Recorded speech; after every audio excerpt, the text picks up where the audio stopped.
அப்போகலிப்சிஸ் என்கிற புத்தகத்தை நாங்கள் படிக்க கடந்து செல்லுவோம். அதிலே நான் முதலாவது அதிகாரம் 9ஆம் வசனத்தை நான் வாசிக்கிறேன், கவனித்துக் கொள்ளுங்கள்.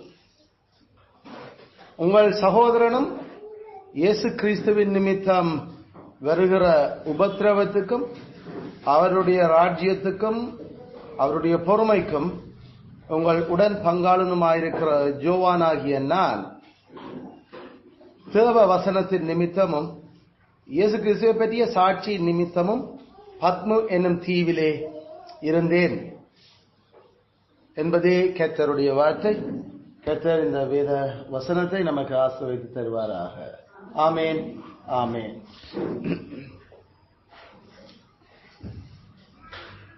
இந்த வசனத்தில் இருந்து நாங்கள் போன முறை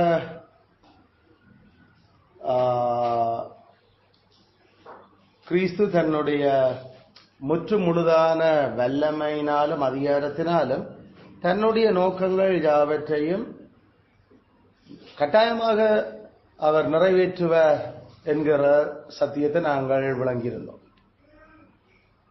அது நேரம் நாங்கள் இந்த வசனத்தில் வருகிற உபத்திரவத்துக்கும் என்ற அந்த சொல்லில இருந்து நாங்கள் 3 முக்கியமான சொல்லுகளை பைபிள்ல நாங்கள் கவனமா கையாள வேணும் என்றதை நாம பார்த்துறாங்க. ஒன்று பொதுவான உபத்திரவம், 2வது விசேஷமான அல்லது மகா உபத்திரவம், 3வது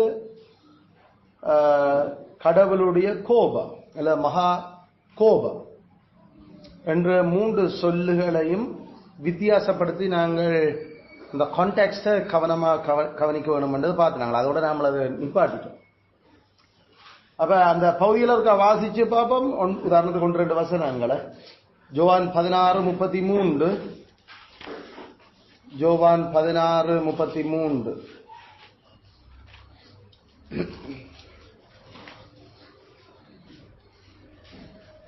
என்னிடத்தில் உங்களுக்கு சமாதானம் உண்டாயிருக்கும் பொருட்டு இவைகளை உங்களுக்கு சொன்னேன்.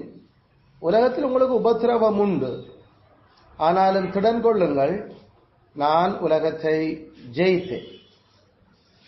இந்த இடத்துல அந்த உபத்திரவம் என்ற சொல்லு ட்ரிபுலேஷன் அல்லது பெர்சிக்யூஷன், இதான் அந்த ஆங்கில சொல்லுகளா, ட்ரிபுலேஷன் அல்லது பெர்சிக்யூஷன். கடவுளுடைய நாமத்தின் நிமித்தம், கிறிஸ்துவனுடைய வசனத்தின் நிமித்தம் நமக்கு வருகிற பாடுகள், பிரச்சனைகள், அதில்தான் நாங்கள் அந்த உபத்திரவம் பாடுகள் என்று சொல்லி தமிழ்ல அது மொழிபெயர்க்கப்படு. அத இது எங்களுக்கு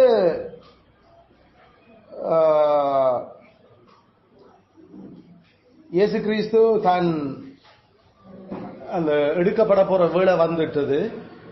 அதுக்கு முன்னுக்கு அவர் தன் அப்போஸ்தலர்களை பார்த்து சொல்லுற, நான் பிதாட்ட போறேன், நீங்கள் கவலைப்படக்கூடாது, உலகத்துக்கு சரியான சந்தோஷமா இருக்கும், ஆனா உங்களுக்கு அது துக்கமா இருக்கும். நீங்கள் உலகத்தில் எந்த நாமத்தை ஏற்றுக்கொண்டதுக்காக கணக்க பாய்க்கப்படுவீங்கள், உங்களோட ஜபாலயத்துக்கு புறம்பாக்குவாங்க, இப்படியெல்லாம் செய்வாங்க. இப்படி உபத்திரவம் நிறைய இருக்குது. ஆனாலும் நீங்கள் திறன் கொண்டு இருக்கணும். நான் எப்படி ஜெயிச்சனோ அது மாதிரி நீங்களும் ஜெயிப்பீங்க. அப்ப கிறிஸ்துவை ஏற்றுக்கொண்டது நிமித்தம் ஏற்றுக்கொண்டால் இந்த உலகத்தில் நாம எந்த கிறிஸ்தவரும் உபத்திரவத்தை சந்திச்சே ஆகும். கிறிஸ்தவனா நாம வந்தா நமக்கு உபத்திரவம் இருக்கு. அது ஊர்ல இருக்கும், ஸ்கூலில் இருக்கும், வேலை செய்யற இடங்கள்ல இருக்கும், உறவினர்கள் மத்தியில் இருக்கும், எல்லாம் ஃப்ரெண்ட்ஸ் ஆட்களுக்குள்ள இருக்கும். நம்மளோட கழிப்பினம், நம்மளோட தள்ளி வைப்பினம், நம்மளோட சேரமாட்டினம் என்று சொன்ன நாங்கள் பல்வேறு விதங்களில நாங்கள் கிறிஸ்துவனுடைய சட்டத்துக்கு கீழ்ப்படுகிறபடியால, அதுக்கு மட்டும்தான் கீழ்ப்படுகிறபடியால நாம எங்களோட குடும்பங்கள், உறவுகள், அவர்களுடைய பாரம்பரியங்கள் வேதத்துக்கு ஒத்து வராட்டி நாம அதுகளுக்கு ஒத்து போக மாட்டோம். அப்படி ஒத்து போகாட்டி நார்மலா அப்ப அங்க பிரச்சனை தொடங்கிச்சு. அப்ப அதான் இயேசு கிறிஸ்து சொன்னார், என்ன நிமித்தம் நீங்க நினைக்கிறீர்கள் நான் சமாதானத்தை தர வந்து நினைச்சேன்களோ? இல்ல இல்ல, நான் பட்டயத்தை அனுப்பத்தான் வந்தேன். நான் இந்த பூமியில எப்பயுமே பிரச்சனை தான். அது தகப்பனுக்கும் மகனுக்கும், தாய்க்கும் மகளுக்கும், இப்படி மாமிக்கும் மருமகளுக்கும், இப்படி ஆண்டர் கணக்கு சொல்லிக்கொண்டோம். இது வந்து கிறிஸ்தவனானா பேக்கும் பாவத்துக்கும் உலகத்துக்கும் பிடிக்காது. அப்ப பிடிக்காட்டி முடிஞ்சு போச்சு. அப்ப எப்பயுமே நாம பொதுவாகவே நாம விரும்பப்படாத யாக்களா மாறுவோம் இந்த உலகத்துக்கு. சும்மா நம்மளோட கதைச்சு பேசி சிரிச்சா என்ன, நம்மள இருக்கிற தாளந்துகளும் கடவுளுடைய அந்த அருளால நாம பெற்றிருக்கிற அறிவுகளும் இந்த உலகத்தை ஆளுறதுக்காக கடவுள் நமக்கு தந்ததுகளால் நாமல் எப்படியோ ஆளுறதுக்கு அதை பயன்படுத்தினாலும் நாம இந்த உலகம் நமக்கு பாத்திரம் இல்லை ஒரு காலம். அத கிறிஸ்துவ சொன்னார், உலகம் என்ன பகைச்சது அப்ப கட்டாயம் உங்களே பகைக்கும். நான் இந்த உலகத்துக்கு என்ன தீங்கு செய்யணும் ஒன்றுமே செய்யல. ஆனா உலகம் பகைக்கும். உலகத்துக்கு நல்லவனா இருக்கிறது பிடிக்காது. என்னடா உலகம் பாவத்துல கிடக்கு, இருட்டுக்குள்ள கிடக்கு. அதனால என்ன ஏற்றுக்கொண்டா கட்டாயம் உலகம் உங்களை பகைக்கும். அப்ப அதுதான் நாம கிறிஸ்துவ நாமளை உண்மையா ஏற்றுக்கொண்டிருக்கலண்டா கட்டாயம் நாம உபத்திரவம், பெர்சிக்யூஷன், நாம பிரச்சனைகளுக்கு முகம் கொடுத்து கொண்டு இருப்போம். ஒவ்வொரு நாளும் பிரச்சனையாக இருக்கும். பாவத்தால ஒவ்வொரு நாளும் நமக்கு பிரச்சனை இருக்கும். நாம போராடி கொண்டிருப்போம். அதான் அந்த போராட்டம். நமக்குள்ளே இருக்கிற பாவத்தாலே நமக்கு பிரச்சனை இருந்துட்டு பிசாசு தண்ட கைக்கூலிகளை எங்களுக்கு பயன்படுத்தும். அது மாம்சத்தை செத்ததுன்னா அது மெயினா பயன்படுத்துறது. அப்படி பயன்படுத்தியல நமக்கு அதால கிடைச்சல நாம அதால அவர்களோட முரண்பட வேண்டி இருக்கு. அந்த முரண்பாடு அதை தவிர்ப்போம்னு நாம யோசிச்சாலும் அது தவிர்க்கவே இயலாது. ஏண்டா ஆண்டவர் சொன்னார், உபத்திரவம் உங்களுக்கு இந்த பூமியில நியமிக்கப்பட்டிருக்குது. அதனால நாம மற்றவர்களை புண்படுத்தக்கூடாதுன்றதுல இருந்து நாம கவனமா இருக்கிறோம். ஒஃபெண்டிங் இல்ல, மற்றவர்களை அப்படி இருந்தாலும் கிறிஸ்துவின் நிமித்தம் நாம ஏதோ ஒரு விதத்தில் ஆக்களை புண்படுத்தத்தான் போறோம். அப்ப அது பிடிக்காது. அது எங்களோட இதே அந்த ஒரே விசுவாசத்தை பெறாட்டி பிடிக்காது. கிறிஸ்துவோட மட்டும் உடன்படிக்கை செய்திருக்காட்டி அவளுக்கு பிடிக்காதுங்க. அவன் மேபி சர்ச்காரராயும் இருக்கலாம், வேற சர்ச் ஆக்கலாயும் இருக்கலாம். அவர் கிறிஸ்துவோட மட்டும் உடன்படிக்கை செய்யாதபடியால நம்மளை பிடிக்காது. ஏன்னா நாங்கள் எந்த பக்கத்தால எவன் சுழண்டு கதைச்சு எங்களை தாஜா பண்ண வழிகிட்டாலும் நாம கிறிஸ்துவுக்கு மட்டும் துரோகம் பண்ண மாட்டோம் என்று நிற்கிறாங்க. 10 கட்டளைக்கு மட்டும் நாம நிற்போம், ஒத்து வருவோம். அதோட மட்டும்தான் கிறிஸ்து எங்களுடைய ஆண்டவன், அவற்ற பாதை எங்கட வழி முடிஞ்சது. அப்ப அது கட்டாயம் ஒத்து வராது இந்த பூமியில. அப்ப இதை நாம சொல்றது பொதுவாக அதான் அந்த காமன் ட்ரிபுலேஷன், பொதுவான உபத்திரவம். நமக்கு எப்பயும் நாம கிறிஸ்டியன் ஸ்கூல் போய் சேர்ந்தாலும் உபத்திரவம் இருக்கு. எங்களுக்கு தெரியும் அவங்க கிறிஸ்துவ மட்டும் கொஞ்சுறையாக்கள் இல்ல, கிறிஸ்துவையும் கொஞ்சி உலகத்தையும் கொஞ்சுறையாக்கள். கிறிஸ்துவுக்கு முழு மனதோட, முழு இதயத்தோட, முழு ஆத்மாவோட, முழு பலத்தோட நேசிக்கிறையாக்கள் இல்ல. கிறிஸ்துவுக்கு முக்காவாசி அல்லது கிறிஸ்துவுக்கு 90% ஒரு 10% அது சுயத்துக்கும் தங்கட பெருமைக்கும் இருக்குது. அதனால எந்த இடத்துக்கு நாமல் போனாலும் நாமல் ஒரு பிரச்சனைக்குரியாக்களாக தான் இருப்போம் இந்த பூமியில். மறக்க நாமல் பிரச்சனைக்குரியாக்களாத்தான் அவர்களால பார்க்கப்படும். நாம பிரச்சனை கொடுக்கவே இல்லை, அது பிரச்சனையா தான் இருக்கும் அவர்களுக்கு. அவர்களுடைய சந்தோஷம் எல்லாம் கர்த்தருக்கு முன்பாக சந்தோஷமா இருக்க மாட்டோம். அவர்கள் நம்மட சந்தோஷம் எல்லாம் கர்த்தருக்கு முன்பாக நாங்கள் சந்தோஷமா இருக்கிறார்கள். அப்ப கடவுளுக்கு முன்னால புசிச்சு குடிக்கிறார்கள். நாங்கள் கடவுள் பார்த்து எங்கட புசிப்பு குடிப்பு, எங்களுடைய விளையாட்டு, எங்கட உடுப்பு, எங்கட குடும்ப முறை, எங்கட பிள்ளை வளர்ப்பு, இதெல்லாம் நாம கடவுளுக்கு முன்னாலே செய்கிறார்கள். அப்ப கடவுள் அதை அப்ரூவ் பண்ணுவார், அப்ரூவ் பண்ண வேணும் என்றதுல அவற்ற வார்த்தையை பார்த்து பார்த்து நாங்கள் அதுல செய்கிறார்கள். அதனால நாங்கள் அவர் படைச்சது எல்லாத்தையும் ஸ்தோத்திரத்தோட நாங்கள் அனுபவிப்போம். ஆனா ஆண்டவருக்கு மட்டும், ஆண்டவருக்கு முன்னால சந்தோஷமா இருக்க விரும்பாதையாக்கள் தங்களுக்கு தாங்களே சந்தோஷப்படுத்துறதுக்கும் மற்றையாக்களை சந்தோஷப்படுத்துறதுக்கும் விரும்புறியாக்கள் மிச்சம் எல்லாமே. அப்ப அது நமக்கு சரி வராதல்லோ. அல்ல, நீங்கள் திரும்பி வந்து இந்த மலையில் எனக்கு பலி செலுத்துவீர்கள் என்றா ஜெத்ரோ வந்து பலி செலுத்தினால் கர்த்தருக்கு முன்பாக அவர்கள் புசித்து குடித்தார்கள். நாங்கள் திராட்சரசம் குடிக்கிறதோ, நாங்கள் மதுபானம் குடிக்கிறதோ, நாங்கள் பிரியாணி சாப்பிட்றதோ, நாங்கள் டொமினோஸ் பீஸா சாப்பிட்றோம், எல்லாம் கர்த்தருக்கு முன்னால நாங்கள் புசிச்சு குடிக்கிறோம். எங்களுக்கு ஒளிப்பு மறைப்பண்டு கர்த்தருக்கு முன்னால மறைச்சோண்டு நாங்கள் செய்யல. அதனால எந்த விஷயத்தை நாங்கள் சாப்பிடுறதுக்கு முன்னுக்கு ஸ்தோத்திரம் பண்ணுவோம், அது கர்த்தரால ஏற்றுக்கொள்ளப்படுமான்றதை பார்ப்போம். அடிபாக்கல நாம விக்கிரகங்களுக்கு படைச்சது நாங்கள் சாப்பிட மாட்டோம். ஏனென்று சொன்னா கர்த்தரோட நாம உடன்படிக்கையில் இருக்கிறோம். அப்ப என்னண்டு கர்த்தருக்கு எதிரான ஆட்கள் அந்த போலிகளோட நாங்களும் சேர்ந்து இருக்கிறோம் என்று காட்டுறது. அதனால எங்களுக்கு வந்து தைப்பொங்கலும் தீபாவளியும், எங்களுக்கு அந்தோனியார் ஃபீஸ்டும், எங்களுக்கு மாதா ஃபீஸ்டும் ஒத்து வராது. என்னடா அது கிறிஸ்துவ மட்டும் கொஞ்சம் இல்லை, அவர்கள் கிறிஸ்துவோட மாதாவையும் கொஞ்சம், கிறிஸ்துவோட அந்தோனியாரையும் கொஞ்சம், கிறிஸ்துவோட அவர்கள் சூரியனையும் கொஞ்சம். ஆகையால் அவர்கள் அடிப்படையில் உருவ வழிபாடு அதல்ல. அப்ப நாம ஒரே புருஷனான கிறிஸ்துவுக்கு தான் நாங்க கொஞ்சம், அதுகளுக்கு கிறிஸ்துவ தவிர மிச்சம் எல்லாரையும் கொஞ்சறதுக்கு ரெடி. அப்ப இப்படிப்பட்ட ஆக்களோட சாப்பாடுக்கு போனா அங்கேயும் பிரச்சனை.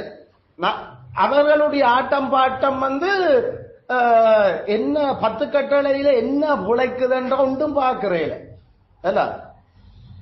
6 கட்டளை யாரு? அந்த ஆண்டவன் கட்டளை. 6 மேலமே யாரு? அந்த ஆண்டவன் கட்டளை யார்? இதையே நம்ம அம்மமா நினைச்சு கொண்டு கட்டளை 6 தான் என்று சொல்லி கொண்டு என்ன 10 கட்டளை 6 கட்டளை தான். அப்ப இது எப்படி இருக்கு? அப்ப சின்னல இருந்து ஆண்டவன் கட்டளை 6, ஆண்டவன் கட்டளை 6 என்றான் அது.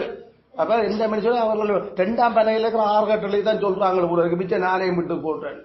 அது ஒரு விதத்துல சரிதான். அப்ப அப்ப அதுக்கு அந்த 6 கட்டளை என்னன்னு தெரியாது. இப்படி எல்லாம். அப்ப அதே வாடி ஒரு கொண்டாட்டம் இதண்டி என்ன கேடான சிந்தனை, பொருளாசை சிந்தனை, எல்லாத்துக்கும் ஒரு ஆட்டம். என்ன போகன்ற ஒரு ஒரு துள்ளல், ஒரு இதோட ஆட்டம். நாம பாட்டுக்கு நாமளும் வரமா என்ன பாட்டு என்ன இது ஒரு சந்தோஷம். தாவீது ஆடுனான் கர்த்தருக்கு முன்னால், அந்த மாதிரி ஆட்டம். என்னன்றா என்ன பாட்டுகளா?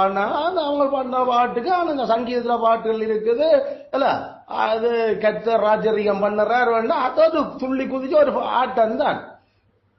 சினிமா பாட்டுக்கு ஆடையிலேயே அவன் சினிமா பாட்டு முழுக்க சினிமா பாட்டு தானே. இல்ல கல்யாண வீட்டுக்கு நாம மெல்லமான ஒரு மெல்லிசையில ஓடிக்கொண்டிருக்கு, நாங்கள் கத்திர சாப்பிடுறோம் நல்ல சாப்பாடு. ஆனா இது அவர்களுக்கு கத்தரோட உடன்படிக்கை பண்ணாதாக்களுக்கு இது என்ன இது? அது ஒரு பாட்டு போடணும் என்று சொல்லி சினிமா பாட்டுகளை போட்டு அவர்கள் அதுல இருக்கிறதுல போட்டதான் அவங்க கல்யாணம் விடாது. அப்ப அவரோட சந்தோஷம் கத்தருக்கு முன்னால அவர் சந்தோஷப்படையில. ஆனா நாம கத்தருக்கு முன்னால எங்களோட சந்தோஷம். இப்ப நாங்கள் அதுகளை வந்து அதுல ஒத்து வராது. அதனால நாங்கள் அப்ப அதுல இருந்து விலகி சரி போனோம், சாப்பிடும், வந்தோம், ஒரு ஆட்டம் மட்டும் ஓடும், ஒரு இதுல குடிச்சிட்டு எங்களோட ஒரு அடிச்சுட்டு போனோம்னா எங்களுக்கு அவங்களோட அடிக்கிறது எங்களுக்கு பிரச்சனை. அவங்க கத்தருக்கு முன்னால குடிக்கலே.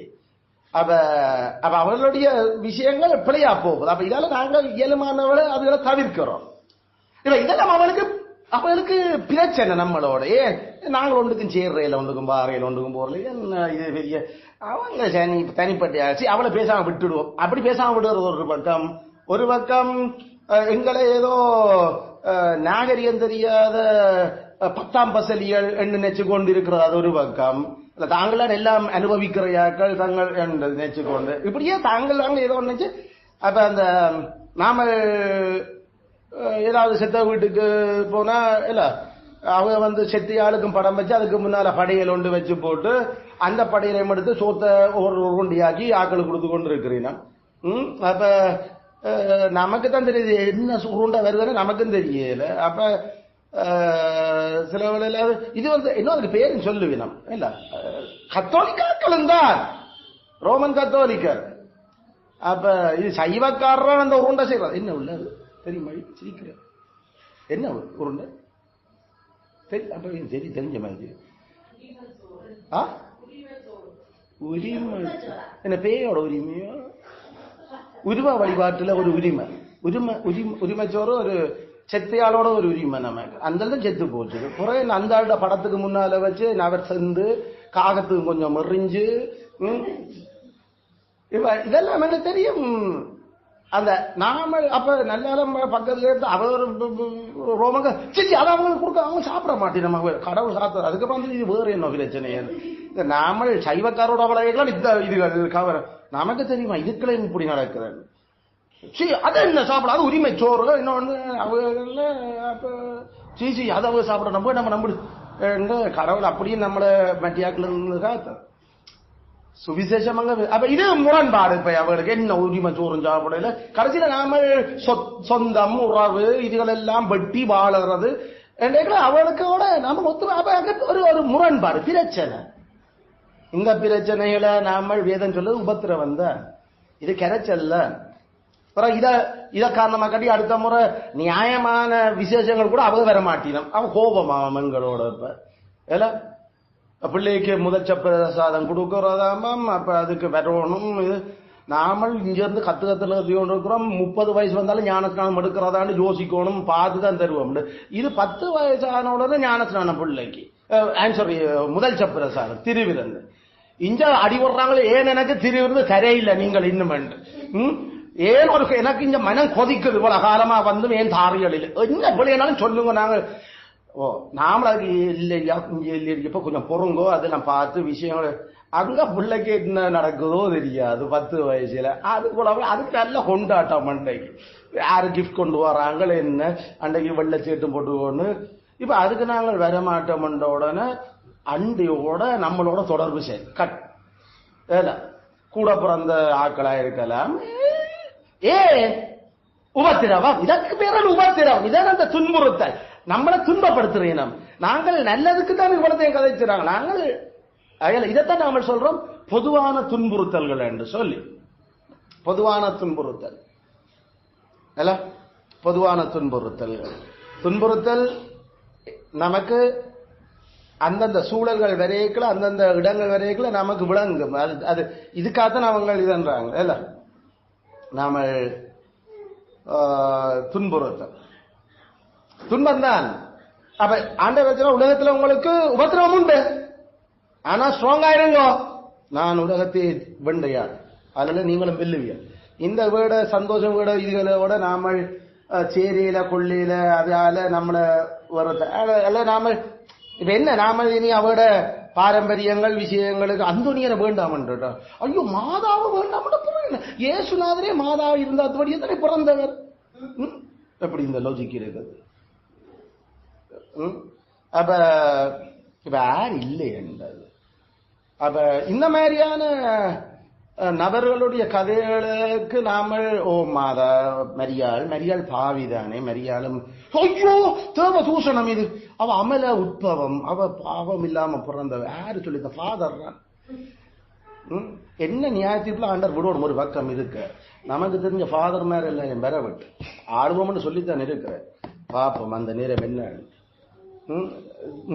ஜோசுவா வந்து மூப்பர்ல கூப்பிட்டு கழுத்துல காலை வைங்க கூட என்று விட்டமே அந்த கானான் பிடிக்க இவங்கெல்லாம் இந்த மெயினான ஆட்டம் அல்லது பிறகு அந்த அவன் பழக்கிறான். இப்படித்தான் இவளை கடவுள்.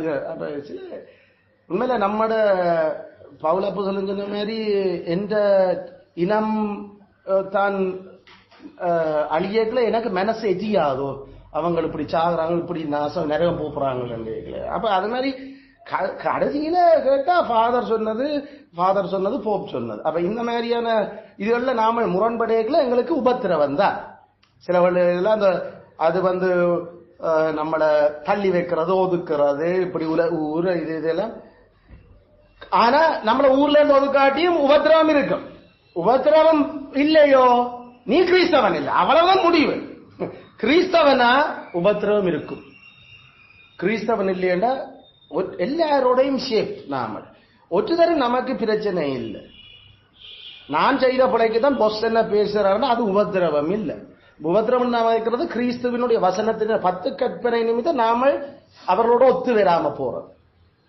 அதுகளை பைபிள் எங்களுக்கு காட்டுது சுவிசேஷத்தின் நிமித்தம் வருகிற, வசனத்தின் நிமித்தம் வருகிற உபத்திரவங்கள். அப்படி அந்த உபத்திரவம் பொதுவாக எங்களுக்கு இருக்குது. அதுக்கான வசனங்களை தான் நாம முதல் தந்தான இல்ல. அப்போஸ்தலர் 11:19, அப்போஸ்தலர் 11:19. இன்றைக்கு நான் ஸ்தேவான் நிமித்தமாய் எழும்பின உபத்திரவத்தினாலே சிதறப்பட்டவர்கள் சுவிசேஷ யூதருக்கு அன்றி மற்றொருவருக்கும் அறிவியாமல் பெனிக்கே நாடு, சீப்புரு, அந்தியோக்கியா பட்டணம் வரைக்கும் சுற்றித்தார். ஸ்தேவான் நிமித்தமாய் எழும்பின உபத்திரவம். அப்ப என்ன, ஸ்தேவான் சனகரி சங்கத்துக்கு முன்னாலேயே அவ்வளவு தைரியமா பிரசங்கம் ஒன்று கொடுத்ததால பாத்தியா நம்மட ஃபாதர் மாதிரி எதிர்த்து எல்லாம் கதைச்சிட்டாங்க.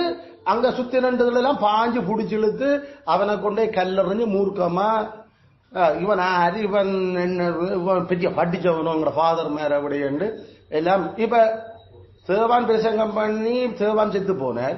இப்ப உபத்திரவம் முடியல. இவனோட இருக்கிற எல்லாரையும் நாம பிரச்சனை, அவங்களை விட்ட பிரச்சனை நம்ம என்று தொடங்கின. அப்ப இது தேவ வசனத்தை பிரசங்கம் பண்ணி சொன்னதால அப்ப இவர் எந்த சேர்த்துக்கு போறார்? அப்ப இவரோட யார் இருக்கிறது? அப்ப இவங்க அப்ப அந்த சேர்ச்சுக்கு நீ போக கூடாது. அல்லது உபத்திரம் காலம சர்வீஸ், பின்னேற சர்வீஸ். அடைய கடவுள வசனம் சொல்லு, கண்டறியாத நாங்களும் இத்தனை வருஷமா சேர்ச்சுக்கு இருக்கோம், எங்களை ஃபாதர் சொல்லவே இல்லை, கட்டாயம் பெறணும். அது நம்மட விருப்பம். இத எங்க இருந்து வரும்? இது இந்த சிஎஸ்ஐ ஆங்கிலிக்கன் மெத்தடிஸ்ட் ஆக்கள்ல இருந்து பொதுவா வரும். ரோமன் கத்தோலிக்கனே பொதுவா ஞாயிற்றுக்கிழமை 2 பூசை வைப்பான். காலம் ஒரு பூசை, பின்னேறம் ஒரு பூசை. ஆனா இந்த ஆங்கிலிக்கன் மெத்தடிஸ்ட் ஆக்கள்ல நம்ம கூட பரிசுத்தவான்கள். இப்ப அவளுக்கு காலம் ஒரு நேரம் முடிச்சா சரி, அதோட சரியா அவருக்கு. கத்தோலிக்காரன் அவங்கள ஞாயிற்று நாள் குற்றம் சுமத்தாங்க. டேய் இவ்வளவு தெரியாது, நாங்களே 2 நேரம் பூசை வைக்கணும்னு வச்சுனாங்களா, நீங்கள் இவ்வளவு தெரிஞ்ச நீங்கள் எங்கடா செய்த நீங்க ரெண்டு எல்லாம். ஆனா நாம அப்படியெல்லாம் இல்ல, கிட்டத்தட்ட நாள் அப்படி கவனமா இதோன்னு கொள்ளணும்ன்றதாலே வீட்டுக்களையும் பிரச்சனை, மகளுக்கும் தாய்க்கும் பிரச்சனை, சகோதரத்துக்கும் தாய்க்கும் பிரச்சனை, இப்படி மாறி மாறி பிரச்சனை. உபத்திரவம் தான். சேர்ச்சுக்காரர் கிறிஸ்துவ மட்டும் கொஞ்சம் ஆக்கண்டா இந்த உலகம் ஏற்றுக்கொள்ள, அதை நாமல் உபத்திரவம் என்று சொல்லலாம். இந்த உபத்திரவம் இல்ல, அப்போஸ்தலன் யோவான் போன உபத்திரவம். அப்போஸ்தலன் யோவான் போய்கொண்டிருந்த உபத்திரவம் மகா உபத்திரவம். மகா உபத்திரவம். It's a great tribulation. Great tribulation. மகா உபத்திரவம். மகா உபத்திரவத்தை பற்றி நாம கதை கேட்கல. நாம சொன்னாங்க மத்தேயு 22, மத்தேயு 24, மத்தேயு 24 9-12. அப்பொழுது உங்களை உபத்திரவங்களுக்கு ஒப்பு கொடுத்து உங்களை கொலை செய்வார்கள். என் நாமத்தின் நிமித்தம் நீங்கள் சகல ஜனங்களாலும் பகைக்கப்படுவீர்கள். அப்பொழுது அநேகர் இடர்கள் அடைந்து ஒருவரை ஒருவர் காட்டிக் கொடுத்து ஒருவரை ஒருவர் பகைப்பார்கள். அநேகம் கள்ள தீர்க்கதரிசிகள் எழும்பி அநேகரை வஞ்சிப்பார்கள். அக்கிரமம் மிகுதியாவதனால் அநேகருடைய அன்பு தணிந்து போம். முடிவறிய நினைப்பவனே ரட்சிக்கப்படுவார். ராஜ்யத்தினுடைய இந்த சுவிசேஷம் பூலோகம் எங்குமுள்ள சகல ஜாதிகளுக்கும் சாட்சியாக பிரசங்கிக்கப்படும். அப்பொழுது முடிவு இதுல இயேசு கிறிஸ்து கதைச்சு கொண்டிருக்கிற உபத்திரவம் பழமையா அவர் சொன்ன உங்களுக்கு உபத்திரவம் உண்டு திடன் கொள்ளுங்கோ அது இல்ல. இங்க அவர் கதைச்சு கொண்டிருக்கிற உபத்திரவம் ஜோய் கவனமா மேல இருக்கும் கீழே இறங்கிறாத, அது படுபயங்கர நெருப்பா இருக்கும். தானியம் சொன்னவன பழக்கம் வந்து அறிவறுப்பல்ல, அது மாதிரி தேடி தேடி காட்டி கொடுத்து வெட்டுவாங்க உங்களை எல்லாரையும். பட்டு பயங்கரமான பிரச்சனை ஆயிருக்கும். அதனால இந்த உலகத்து விஷயங்களை ஏதாவது எடுத்துக்கொண்டு போய் நம்ம முந்தி செல்லடி பொம்மை அடிக்கு ஏதாவது மூட்டை முடிச்ச தூக்கி கொண்டு போவோம் மாதிரி இப்படி போயிடாத. பட்டு பயங்கரமா இருக்கும். அது நினைச்சு பார்க்க முடியாத உபத்திரவம். உண்மையில இன்றைக்கு வரைக்கும் 21ஆம் நூற்றாண்டு வரைக்கும் அப்படி ஒரு உபத்திரவத்தை ஒரு கிறிஸ்தவரும் சந்திக்கிறார். அது ராஜ்யத்தினுடைய தொடக்கம். அந்த ராஜ்யத்தினுடைய தொடக்கம் கிறிஸ்துவினுடைய ராஜ்யம் அமைக்கப்பட்டு அவற்றை அரசு தொடங்கின முதலாம் நூற்றாண்டுல, குறிப்பாக அந்த கிபி 62 இருந்து 68 வரைக்கும் அந்த நீரோ கிறிஸ்து இந்த சொல்ற அந்த உபத்திரவம் நாம லைட் போயிட்டு கரண்ட் இல்ல கிறிஸ்தவனை பிடிச்சு கொண்டு வர்றானே கட்டடா மண்ணெண்ணெய் ஊத்து கொடுத்து சரி நமக்கு லைட் வந்துட்டது. இப்படி உலகத்தில் ஒருத்தர் மிஞ்ச கிறிஸ்தவரை ஜாக்கொல்ல இல்ல. அந்த ரோட்ல லைட் இல்லையோ அவன் கிறிஸ்தவன் கொஞ்சம் பேர் எப்படி அவனை கொண்டு வந்து சரி கட்டிட்டாவிய ஏத்து சரி கொஞ்ச நேரம் முடியல சப்ளை பண்ண சொல்லு. கிறிஸ்தவரை எரிச்சரிச்சு நீரோ லைட் போட்டுக் கொண்டிருந்த காலம். உலகத்துல இன்றைக்கு வரைக்கும் அப்படி ஒரு உபத்திரவம் கிறிஸ்தவன் சந்திச்சது இல்ல. சரியோ, இன்றைக்கு வரைக்கும் அப்படி சந்திக்க போறதில்லை. ஏன்னா அப்படி சந்திக்க மாட்டீர்கள் நீங்கள். மகா உபத்திரவம் பிள்ளைகளை ஆடு மாதிரி ஆட்டுத்தோல் மாதிரி போத்து துரியப்பா கிரவுண்ட்ஸ்ல கிறிஸ்தவ பிள்ளைகளை ஆடு மாதிரி தோல் போட்டு போத்து அங்க பெரிய ஒரு கிளிநொச்சியில பிடிச்ச என்ன தெரியும் சிறுத்தைய அல்லது ஒரு இதை கொண்டு வந்து விட்டார். இப்ப என்ன செய்யும் சிறுத்தை? அந்த ஆடுகள் நினைச்சு அதை பாஞ்சு பிடிச்சு கண்டது என்னது கண்ணுக்கு முன்னாலே கடிச்சு குதறி திண்டு தலைய காலை சாப்பிட்டு கொண்டிருந்த காலம். உபத்திரவம், மகா உபத்திரவம். அதை பார்க்கலே நாமளே மயங்கி விழுந்துருவோம். நமக்கு பார்க்கறதுக்கு நமக்கு ஏறாது. அதுகள் எல்லாம் உயிரோட இருக்கேக்களையே ஒரு ஆளை கிழிச்சு எடுத்து எல்லாம் செய்யல. அதுல அது மனுஷரா நாம அதை பார்க்கறது பொதுவாக கட்டாயம் சக்தி எடுப்போம் அல்லது அது இன்னும் செய்யும் குமட்டி கொண்டு எல்லாம் வந்து இன்னும் எல்லாம் செய்யும். எனவே நாம ஆண்களா இருந்தாலும் அது சீரியஸான பிரச்சனை. அந்த மகா உபத்திரவம் கிறிஸ்தவர்களுக்கு 62 இருந்து 66 வரைக்கும் தான் நடந்தது. அதுக்கு பிறகு உலகத்துல அப்படி ஒரு உபத்திரவம் இல்லை.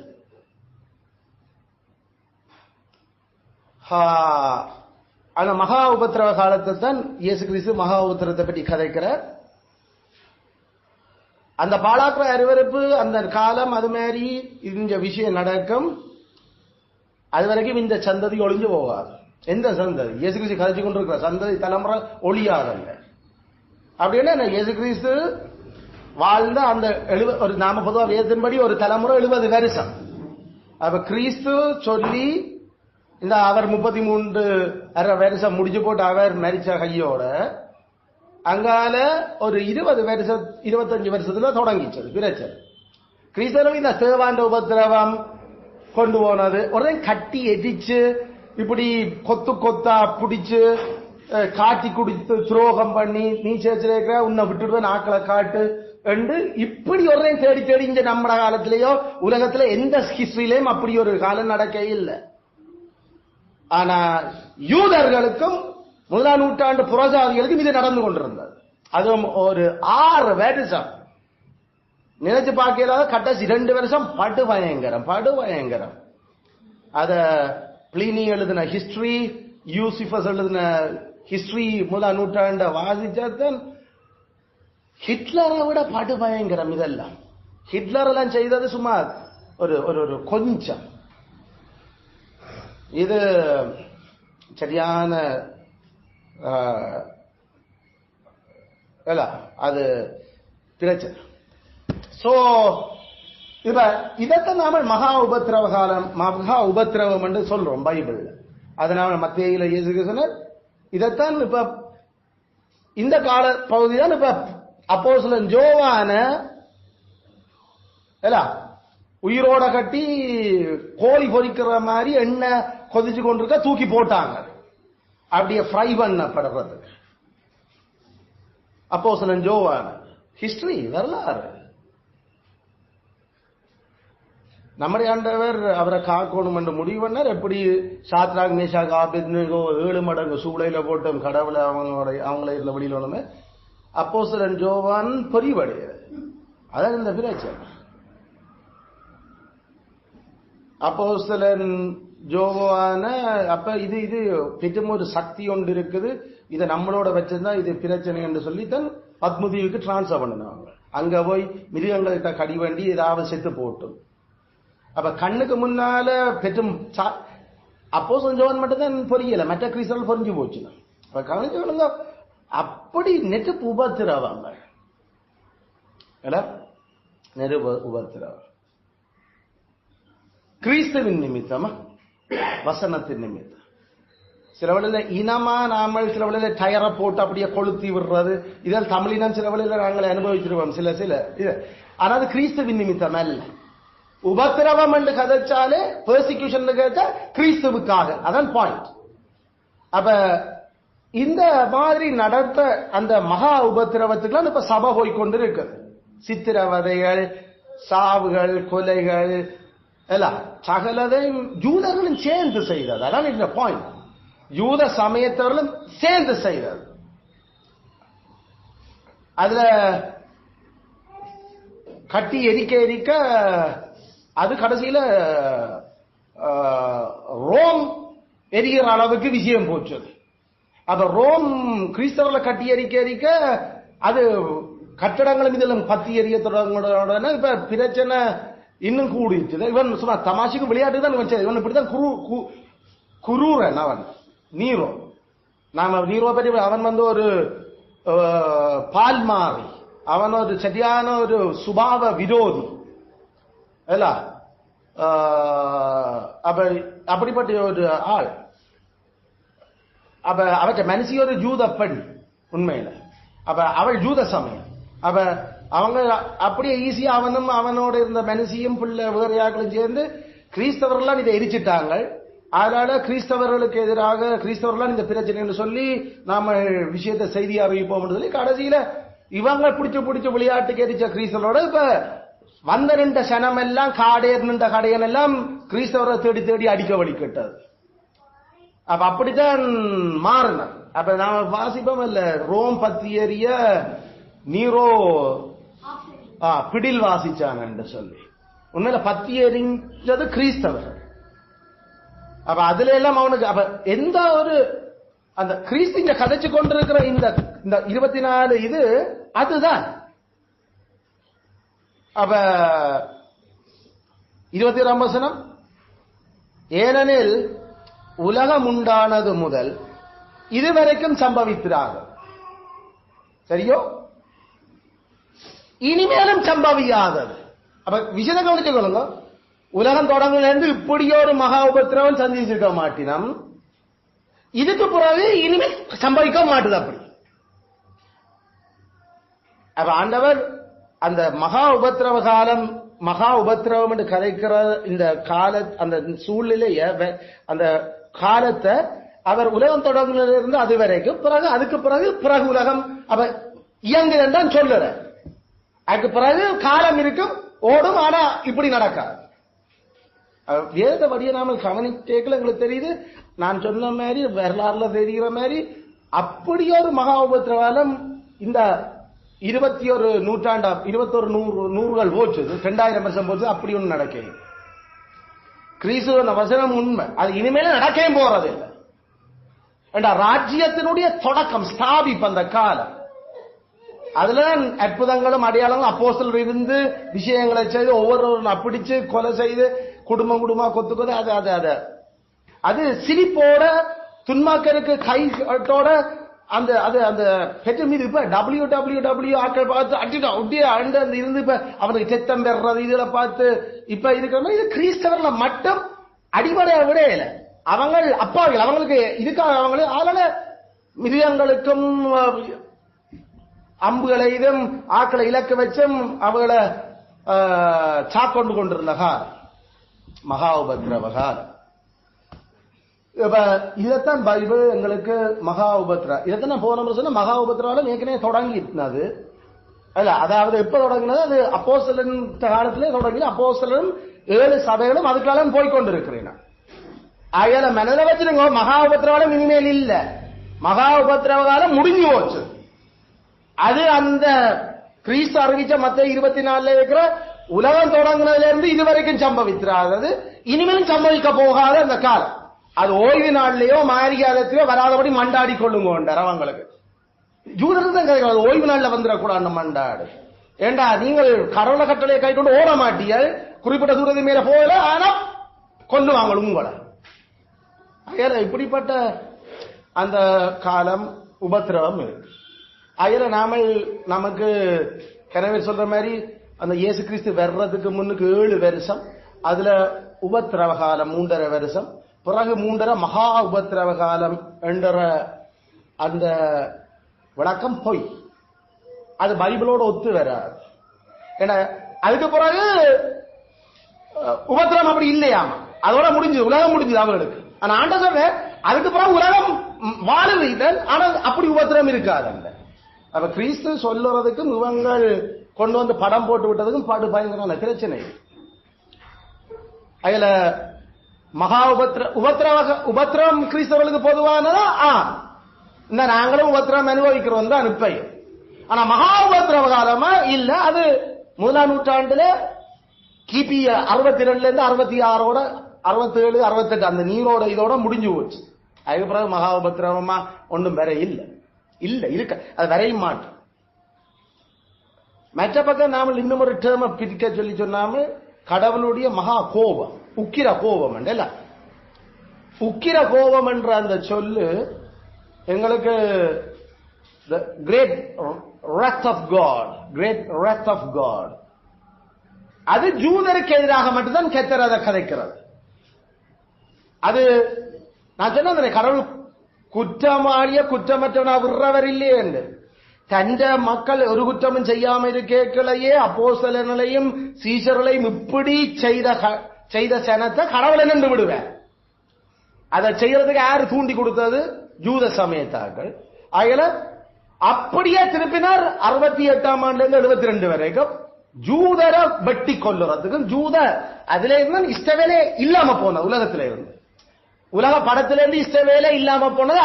அது அடுத்த கிறிஸ்தவர்களுக்கு உபத்திரம் மகா உபத்திரம் முடிஞ்சு அடுத்த வாரம் ஒரு 4-5 வருஷத்துல ரோமன் திருப்பி அப்படியே மாறினாங்க ஜூதருக்கு எதிராக. ஜூதர் அதோட சரி கதை. பிறகு 1948ஆம் ஆண்டு தான் டேவிட் பென்கூரியன் அமெரிக்காவில இருந்து கொஞ்சம் வேலைகளை செய்து ஏதோ வந்து இப்ப தொடங்கி நடத்தி கொண்டிருக்கிறேன் மாமம் தாங்கள இஷ்ட வேலைன்னா. ஆனா அது இஷ்ட வேலை அல்ல, அது வந்து பொய். அவர்களுக்கு ஆண்டவர் எந்த ஒரு ப்ராமிஸும் சொல்லல உங்களை திருப்பி நான் கூட்டிச்சப்ப நீங்கள் ஏன்னா இன்றைக்கு வரைக்கும் இஸ்ரவேலில் மெஜாரிட்டி யார் சமயம் எது? ஜூத சமயம். மைனாரிட்டி யாரு? நாம இங்க இலங்கையில் இருக்கிற மாதிரி கிறிஸ்தவர்களும் அரபியர்களும் அரப்ஸ் முஸ்லிம்களும். அயல இஸ்ரவேலினுடைய 90% சனம் ஜேசுவ கொஞ்சாதையார்கள். அது ஒரு ஜூத சமயம். ஆனா அதே ஈரான்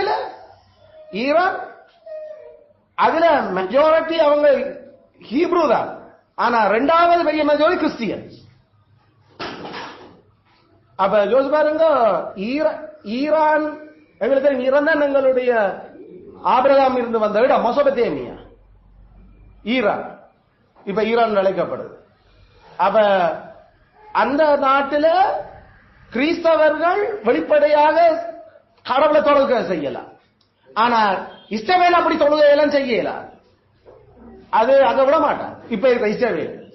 அப்ப யோசி பாருங்க, கடவுள் ஆற்ற பக்கம் நிற்க வேணும் இருக்கிறார். வேதத்தின்படி கடவுளுடைய மக்களை கிறிஸ்துவ கொஞ்ச ரசனம் எங்க கூட இருக்கு அங்கதான் கடவுள் இருக்க அவர் தான் அங்கதான் நிக்கிற சப்போர்ட் எல்லாம். அயால பெஞ்சமீனர் வெல்லுறாங்கள் நெச்சபடியால் நெச்சிடக்கூடாது. கடவுள் பெஞ்சமீனற்ற பக்கம் பெஞ்சமீனரை 600 பேரும் ஒரு துண்டக்கணம் துணிய கணம்னு கொல்லுறதுக்காக தான் கடவுள் பேசாம தோல்விகளை கொடுத்து கொண்டிருந்தார். அயால பெஞ்சமின் நித்தனியா உட்பட எல்லாரும் படுபயங்கரமான போலிகள். கிறிஸ்து அவர்கள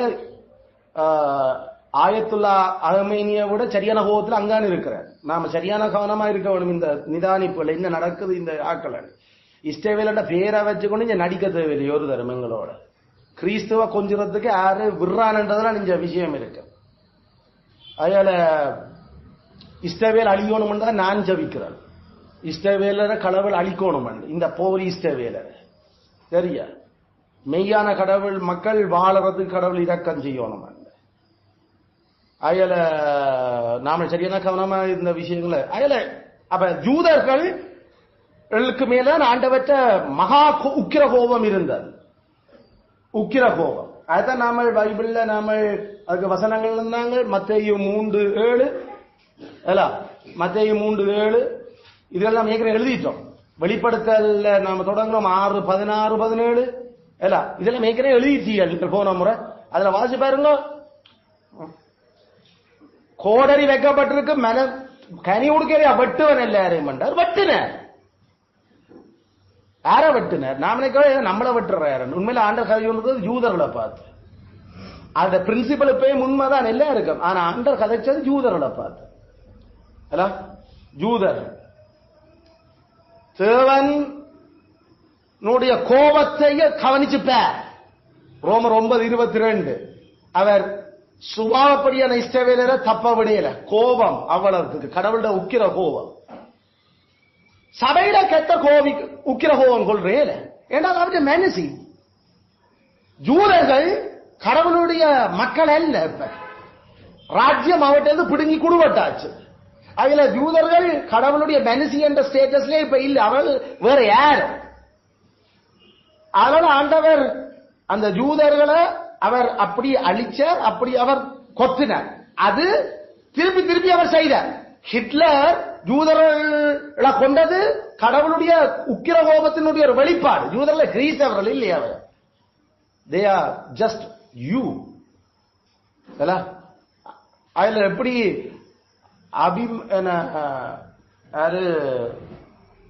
ஜெகோவா நிசி எழுதுனது மோசேயாக்கள் அமலேக்கோட இந்த சண்டை முடியல.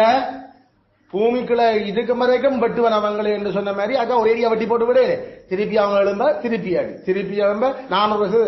அது மாதிரி இந்த இஸ்ரவேலரையும் ஜூதர்களையும் ஆண்டவர் அழிச்ச விட்டு அவர் குறிப்பிட்ட காலத்துக்கு பிறகு ரட்சிக்கப்படுறியா? நீ கிறிஸ்தவனாக இருக்கியா? கிறிஸ்தவ கொஞ்சம் தப்பிப்போ இல்லையோ எழுப்பி திருப்பி மடிப்பணும் உங்களை. அதான் டிடென்ஷன் கேம்பும் கேஸ் ரூம்ஸும் போட்டு போட்டு கொத்து கொத்தா சாக்கொண்டார் ஆண்டவர். கிறிஸ்துவ கொண்ட கிறிஸ்துவையே கொல்லுறதுக்கு இவ்வளவு செய்து காட்டி அதுக்கு பிறகு ஆண்டவர் தப்ப விடுறது இல்லை. இது எங்கள் மேலும் எங்கள் பிள்ளைகள் மேலும் பிள்ளைகளின் பிள்ளைகள் மேலும் இருப்பதாக. இந்த பிள்ளைகள் சொல்றியல்லோ நீ இன்னும் அவங்களுக்கு தானே பிள்ளைன்ற சா. அதுல யூதர்கள் ஒரு நாளும் கடவுளுடைய இப்ப இருக்கிற கடவுளுடைய மக்களும் இல்ல, கடவுளுடைய தயவை பற்றிய ஆக்களும் இல்ல. பொதுவான கிருபை எல்லா இனத்துக்கும் இருக்கிற மாதிரி இவளுக்கு மேலோண்டு இருந்து கொண்டு இருக்கு. ஆனா கடவுள் சரியான கோபத்தில் அவளுக்கு மேல இருக்கிறார். அதுல 1 தெசலோனிக்கேயர் 1-2 இதெல்லாம் நீங்கள் அதை நோட்ட போய் பாருங்க. அதுல வர்ற தேவனுடைய கோபம் அது ஜூதர்கள் மேலே இருக்கு, அது சபைக்கு மேலே இல்லை. அப்ப இந்த அடிப்படையில் நாம் விளங்கிக் கொள்ள வேணும். உபத்திரவம் பொதுவான உபத்திரவம் கிறிஸ்தவர்கள் என்று வந்தா எல்லாருக்கும் இருக்கு. நாம சாகும் வரைக்கும் நாம சந்திக்க தான் போறோம். ஆனா மகா உபத்திரவம் கிறிஸ்துவுடைய அரசு ஸ்தாபிக்கப்பட்ட 1ஆம் நூற்றாண்டு, அதுவும் 62 இருந்து 68 வரைக்கும் கிபி நடந்த அந்த காலம் தான் மகா உபத்திரவகார். கடவுளுடைய உக்கிரகோபம் அது யூதர்களுக்கு மேல வேதம் கதைக்கிற அந்த கடவுளுடைய கோபம். கடவுளுடைய உக்கிர கோபத்தையும் மகா உபத்திர காலத்தையும் குழப்பிடக்கூடாது. என்ற மகா உபத்திர காலம் கிறிஸ்தவர்களுக்கு மேல மட்டும்தான். கடவுளுடைய உக்கிர கோபம் யூதர்கள் மேல மட்டும்தான், ரட்சிக்கப்படாத அந்த போலி சமயத்துக்கு மேல. உபத்திரவம் பொதுவா எந்த இனத்தானா இருந்தாலும் ரட்சிக்கப்பட்ட உபத்திரவம் தான். கெட்டராமே தொடர்ந்தும் இந்த சத்தியங்களை நாம விளங்கி வேதத்தை கவனமா நாம வாசிச்சு தெளிவடைஞ்சு கிறிஸ்துவுக்கு சாட்சியா வாழ எங்களை சிலப்படுத்தல. ஆமென். ஆமென்.